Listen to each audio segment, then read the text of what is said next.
పురుషుడు అనారోగ్యంగా ఉన్నప్పుడు తప్ప సాధారణంగా ప్రతిరోజు తలస్నానం చెయ్యాలి. కానీ స్త్రీకి ఆ నియమం లేదు.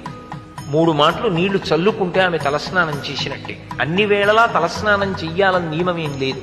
ఎందుచేత అంటే దీర్ఘమైన కేశభారం ఉంటుంది కనుక రోజూ తలస్నానం చేయడం అనారోగ్యకారకం అవుతుంది కాబట్టి శాస్త్రం విధించలేదు. తలస్నానం రోజూ చెయ్యాలి అన్న నియమం స్త్రీలకి ధర్మశాస్త్రం పెట్టలేదు.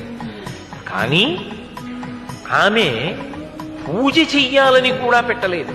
ధర్మపత్ని సమేతస్య, అవతల వంట చేసి పూజ చేస్తే నువ్వు పేపర్ చదువుకుంటావా? నువ్వు చెయ్యి. అందుకే ధర్మపత్ని సమేతస్య, నువ్వు కూర్చుని చేస్తే ఆమె నీ పక్కన కూర్చున్నట్టే లెక్క.